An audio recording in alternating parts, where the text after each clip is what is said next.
Imagine clinging to a capsized boat as hurricane waves tower over you, when suddenly a Coast Guard helicopter appears through the storm. Would you survive what happens next? And Hurricane Michael slammed into the Gulf Coast in 2018. Coast Guard pilot Lieutenant Commander Aaron O'Brien faced an impossible choice. Hovering his helicopter in 90 MPH winds over a capsized vessel meant risking his entire crew. Not attempting the rescue meant certain death for the 5 survivors clinging to the overturned hull. Today, we're diving into one of the most daring rescues in Coast Guard history, where split-second decisions made the difference between life and death. The morning of October 10th started like any other day at Coast Guard Air Station Clearwater in Florida. Crews were running routine checks on their aircraft, preparing for what they expected would be a busy few days. Hurricane Michael had been strengthening rapidly in the Gulf of Mexico and was now barreling towards the Florida Panhandle. Lieutenant Commander Aaron O'Brien was reviewing weather reports when the call came in. A 50-foot fishing vessel named Miss Daisy had capsized approximately 70 miles offshore from Panama City. The last distress call reported 5 crew members clinging to the overturned hull.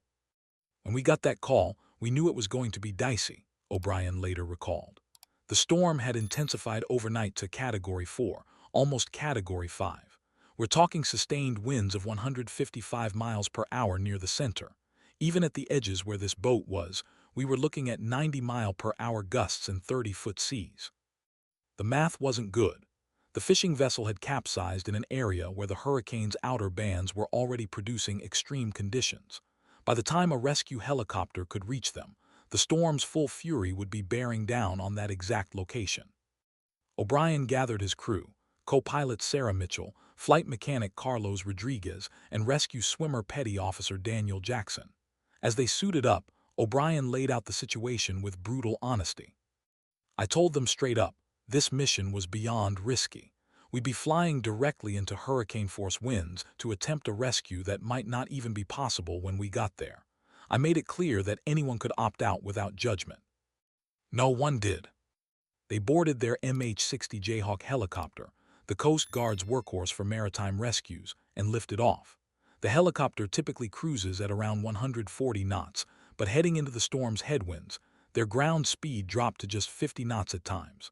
What should have been a 45-minute flight stretched to almost 2 hours.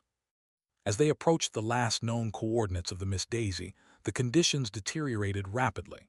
Visibility dropped to less than a quarter mile as rain lashed the windshield. The helicopter shuddered and bucked in the turbulence, making it nearly impossible to maintain a steady course. It was like trying to thread a needle while riding a mechanical bull, Mitchell would later describe. Every instinct as a pilot tells you to turn around when you hit weather like that. Rodriguez, manning the cabin, spotted at first a dark shape barely visible through gaps in the rain squalls. The Miss Daisy was completely upside down, its hull exposed to the churning seas. More importantly, there were signs of life. 5 crew members had lashed themselves to the exposed keel and were waving frantically as the helicopter approached. Now came the most critical decision of the entire mission. Standard rescue procedure would be to lower the rescue swimmer, Jackson, who would then help hoist each survivor up one by one. But in these conditions, maintaining a stable hover was nearly impossible. The violent updrafts and downdrafts threatened to slam the helicopter into the water if they stayed in one place too long. We were getting knocked around so badly that Rodriguez could barely keep visual on the survivors, O'Brien recalled. "I'd be lying if I said I wasn't second-guessing myself every second we stayed there." Jackson, the rescue swimmer, knew what he had to do. "Drop me in," he told O'Brien through the intercom. "I'll get them ready for a quick pickup, but we need to do this in one shot." This meant deploying what rescue crews call a direct deployment, an extremely risky maneuver where the swimmer is lowered directly into the water without the helicopter establishing a stable hover first. Once in the water, Jackson would have to swim to the capsized vessel, assess the survivors, and prepare them all for extraction in rapid succession. O'Brien made 3 failed attempts to position the helicopter, each time forced to pull away as violent gusts threatened to push them into the water. On the 4th attempt, they got close enough. Rodriguez gave the signal, and Jackson plunged into the churning sea below. The swim to the capsized vessel was just 50 yards, but in 30-foot seas, it might as well have been a mile. Jackson later described it as swimming up and down mountains of water as massive waves lifted him up and then dropped him into troughs. Using powerful strokes against the current, he finally reached the Miss Daisy's hull. The 5 survivors were in bad shape. They had been clinging to their capsized vessel for nearly 6 hours. Hypothermia was setting in despite the warm Gulf waters, a result of constant exposure to wind and waves. 2 crew members had injuries from when the boat initially capsized, one with a broken arm, another with a deep gash on his leg that he'd tied off with a piece of rope. They were at their limit, Jackson would later report. Another hour out there and we'd have been recovering bodies instead of rescuing survivors. Jackson quickly assessed who needed to go up first. The 2 injured crew members would need immediate medical attention. He explained the plan. They would go up in the rescue basket one by one, but they needed to move fast. The helicopter couldn't maintain position for long. Above, O'Brien was fighting a losing battle with physics. The helicopter's engines were at full power, but the gusting winds kept pushing them off station. The fuel gauge was also becoming a concern. They'd burned much more than anticipated fighting the headwinds on the way out. We were looking at about 20 minutes of hover time before we'd need to depart, O'Brien said. After that, we wouldn't have enough fuel to make it back to land. Rodriguez lowered the rescue basket into the churning sea. Jackson helped the first survivor, the man with the broken arm, into the basket. As it was hoisted up, a massive wave lifted the capsized boat nearly 20 feet, coming dangerously close to the helicopter's rotors. O'Brien made a split-second decision to pull up and away, raising the helicopter's altitude to avoid collision. This meant the basket, with the survivor inside, was now swinging wildly beneath the aircraft. Rodriguez worked frantically to control the swing and bring the basket into the cabin. Once the first survivor was secure, they moved back into position. 4 more to go. The second rescue, the crew member with the leg injury, went a bit smoother, though the deteriorating conditions made each subsequent hover more dangerous than the last. The third and fourth crew members were brought up in rapid succession, with Rodriguez masterfully controlling the basket despite the violent motion of the aircraft. Just as they prepared to retrieve the 5th and final survivor, disaster nearly struck. A microburst, an intense localized downdraft, hit the helicopter without warning. The aircraft dropped almost 50 feet in seconds, bringing it perilously close to the water. O'Brien and Mitchell fought the controls, adding full power to arrest the descent. There was a moment there where I thought we were going in, Mitchell would later admit. The engines were screaming at max power and we were still sinking. Through a combination of skill and perhaps a touch of luck, they managed to stabilize the helicopter just 30 feet above the waves. But now they faced another problem. They'd drifted nearly a quarter mile from Jackson and the remaining survivor. With fuel critically low, O'Brien had to make another life-or-death decision. Attempting to reposition in these conditions risked the entire aircraft and the 4 survivors they'd already rescued. Not attempting, it meant potentially leaving Jackson and the last survivor behind. O'Brien turned to Rodriguez. How much hover time do we have left? 7 minutes, maybe less, came the reply. 7 minutes to find their position again, lower the basket, retrieve the last survivor, then retrieve Jackson. It would be cutting it extremely close. O'Brien brought the helicopter around in a wide arc, fighting the crosswinds to line up with the capsized vessel once more. The rain had intensified, further reducing visibility. Rodriguez, leaning out the cabin door and secured by a safety harness, guided them in. 300 yards, 200, I see them, 100 yards holding steady, drift right, you're good, hold it there. They had one shot at this. The basket went down for the 5th time. Jackson helped the last survivor in, then gave the signal to raise it up. As the survivor was being pulled to safety, a massive wave crashed over the hull, washing Jackson off. He disappeared beneath the churning water. For 10 agonizing seconds, there was no sign of him. Then, his bright orange helmet broke the surface about 20 yards from the capsized vessel. He was still conscious, swimming strongly despite having been in the water for nearly 30 minutes in hurricane conditions. The basket went down one final time. Jackson grabbed hold and was hoisted up.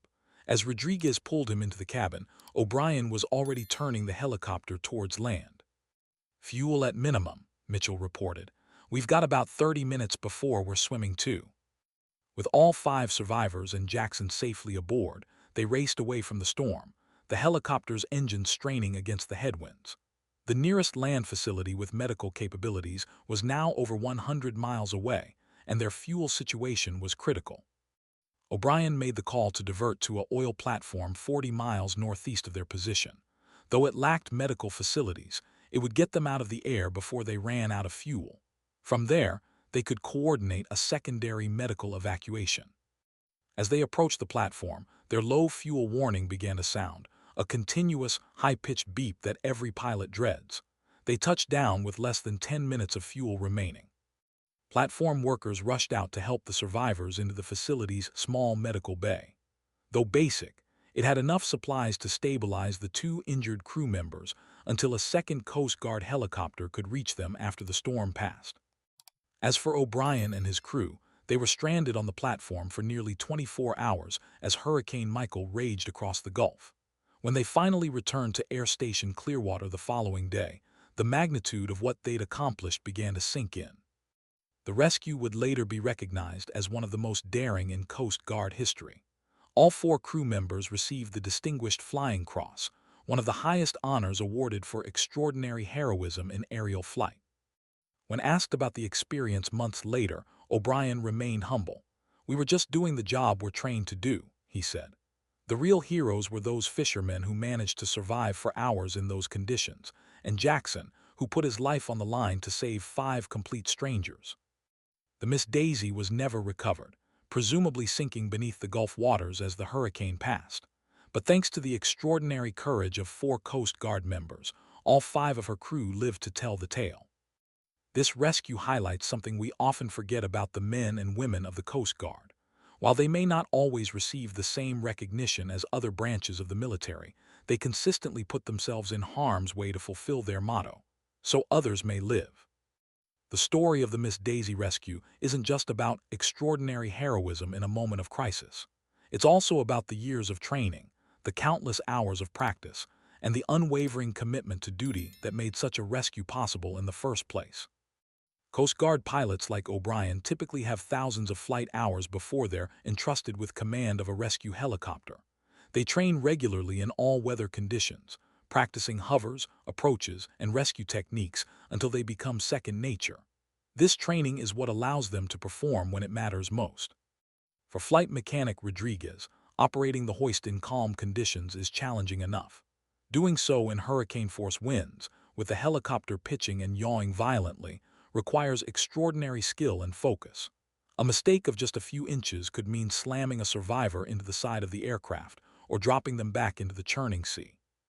And then there's Jackson, the rescue swimmer. Coast Guard rescue swimmers undergo some of the most rigorous training in the military. The program has a dropout rate of over 50%, with candidates pushed to their physical and mental limits. Those who make it through emerge with the skills to save lives in the most hostile environments on Earth. What makes this rescue even more remarkable is how many things could have gone catastrophically wrong. A slight miscalculation in fuel consumption, a momentary lapse in pilot concentration, or an equipment failure would have likely resulted in the loss of not just the 5 fishermen, but the 4 Coast Guard members as well. The Miss Daisy incident isn't an isolated case. Every year, Coast Guard aircrews conduct thousands of search and rescue operations, often in conditions that would ground most civilian and even military aircraft. From Alaska's freezing waters to the hurricane-prone Gulf Coast, these teams stand ready to respond when disaster strikes. The technology behind these rescues is equally impressive. The MH-60 Jayhawk helicopter used in the Miss Daisy rescue is specifically designed for maritime operations. It can withstand significant punishment from the elements and operate effectively in conditions that would ground most other aircraft. The helicopter's avionics suite includes weather radar, forward-looking infrared cameras, and sophisticated navigation systems that allow crews to find vessels in distress even in limited visibility. Its twin engines are powerful enough to hover in high winds, though as the Miss Daisy rescue demonstrated, even these robust machines have their limits. But perhaps the most important factor in successful rescues isn't the technology, it's the human element. The bond between crew members, the trust they place in each other, and their unwavering commitment to the mission often makes the difference between success and failure. O'Brien trusted Jackson's assessment that he could safely enter the water. Jackson trusted that O'Brien and the crew wouldn't leave him behind. Rodriguez trusted his own abilities to control the rescue basket in impossible conditions. And Mitchell trusted O'Brien's judgment as they pushed their aircraft to its absolute limits. This level of trust doesn't happen overnight.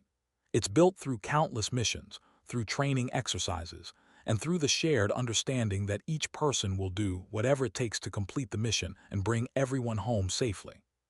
The Coast Guard's aviation program traces its roots back to 1915, making it one of the oldest military aviation services in the world.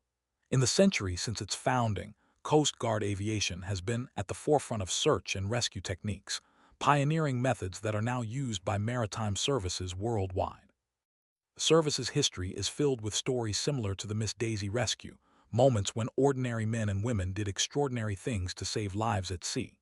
From the miracle on the Hudson, water landing of U.S. Airways Flight 1549, where Coast Guard vessels were among the first responders, to hurricane evacuations that have saved thousands, the service's impact is immeasurable. Yet despite this storied history and crucial role, the Coast Guard often operates with limited resources compared to other military branches.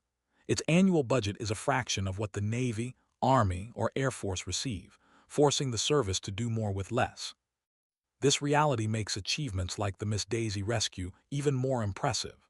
It's a testament to the quality of the people who serve, their training, and their unwavering commitment to their mission. In the aftermath of the rescue, investigators determined that the Miss Daisy had likely been caught off guard by Hurricane Michael's rapid intensification. What had been forecast as a Category 2 storm just days earlier strengthened to a near Category 5 before making landfall. The fishing vessel had tried to outrun the storm, but was overtaken as conditions deteriorated faster than expected.